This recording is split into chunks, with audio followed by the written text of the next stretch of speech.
じゃあ今回はね、だいぶ稲穂が実ったということで、稲刈りの方をやっていこうと思います。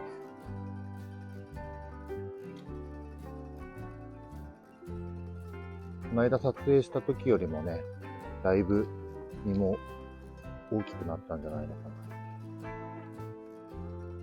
感じですね。でも倒れちゃってますね。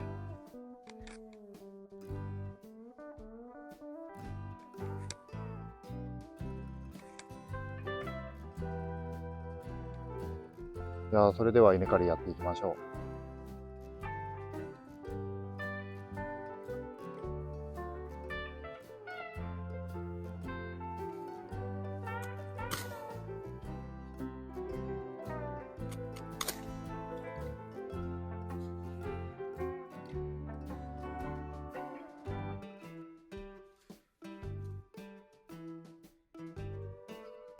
それでね、YouTube で見たんですけど、この買った稲を使ってまとめる技みたいなのがあるみたいで、こうやって2、3本取ってね、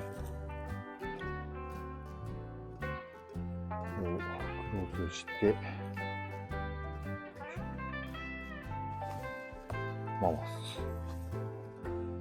で、入れて、これでもう落ちなくなるみたいなんで、こんな感じでやっていこうと思います。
これで全部刈り終わりましたね。こんな感じで刈り取れました。ちょっとこれをね、今から結んでいこうと思います。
無事ね、稲刈りの方終わりました。で、干すところまでやったんですけども、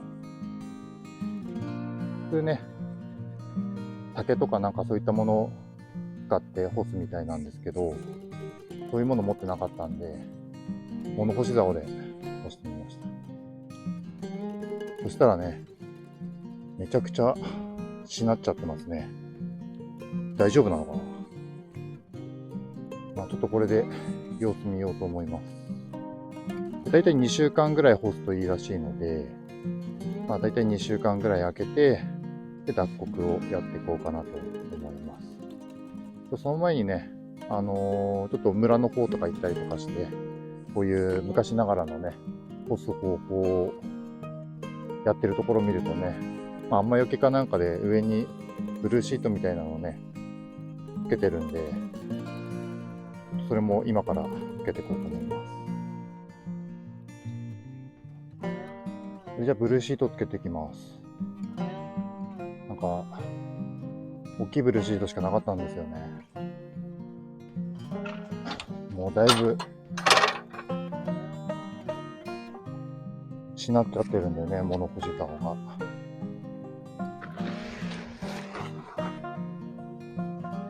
重さ耐えられるかなって感じですね。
じゃあね、これで完成しました。でね、こうやって干すとね、こう栄養がね、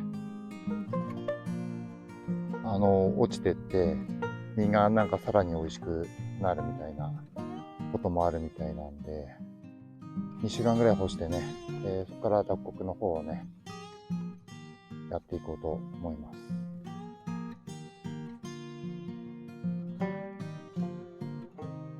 それでは今回も最後までご視聴いただきありがとうございました。また次の動画でお会いしましょう。